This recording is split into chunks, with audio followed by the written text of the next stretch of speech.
Reference collection management policy might not sound like such a big deal, but a library's policy, or lack thereof, can have a stunning effect on day-to-day operation.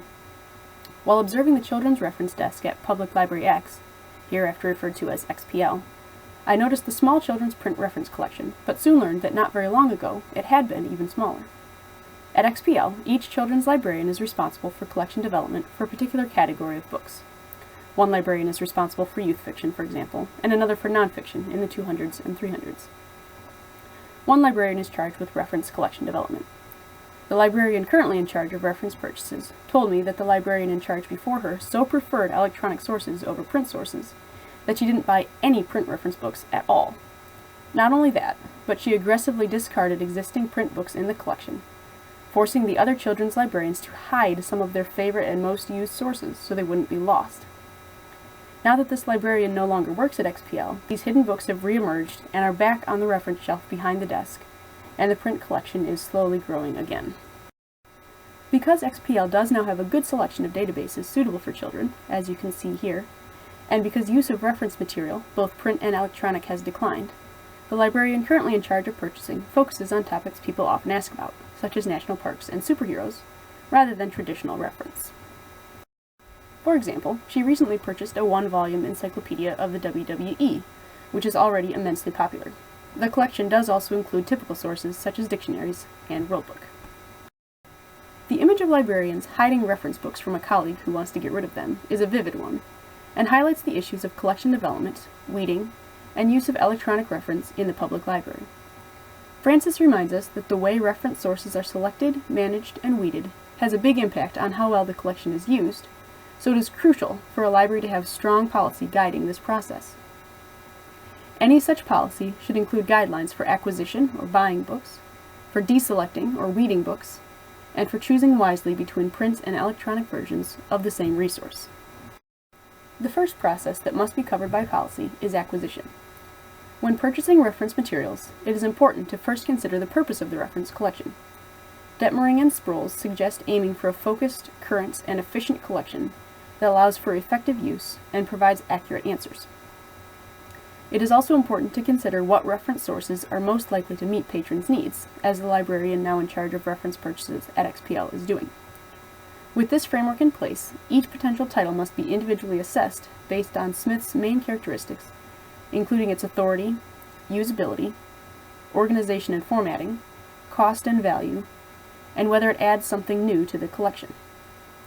Deciding between formats is also part of the acquisition decision process, but I will cover that in more detail shortly.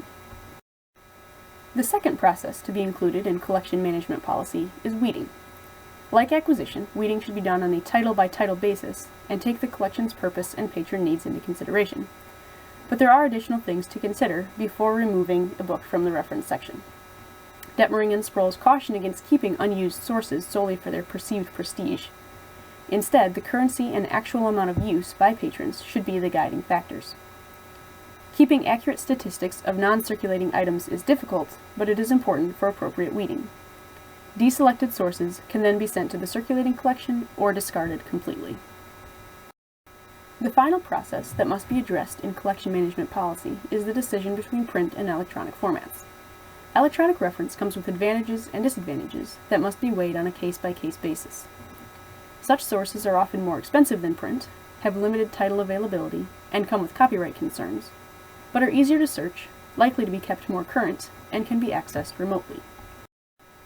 Choosing between print and non-print materials requires considering cost, amount and type of use the source is likely to get, usability of each format, and the importance of currency versus retrospective coverage. At Tulsa City County Library, a database must meet the following criteria for inclusion in the collection: meet a broad range of information needs, be easy for customers to use, have an appropriate depth of coverage, have strong reputations and positive reviews, and be available by remote access.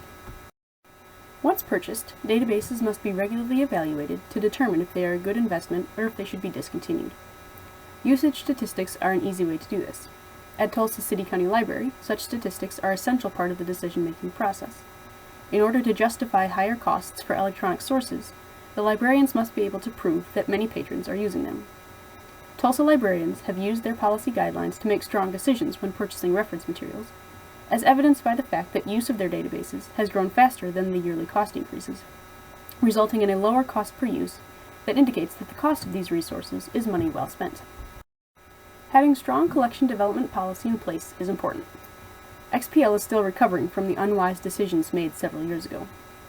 By following policies that require carefully considering each source in terms of cost, use, usability, importance to the overall collection, and format before purchasing or discarding, and thoughtfully weighing the advantages and disadvantages of electronic resources on a case-by-case basis, librarians can avoid repeating the mistakes of XPL's previous child reference collection development librarian.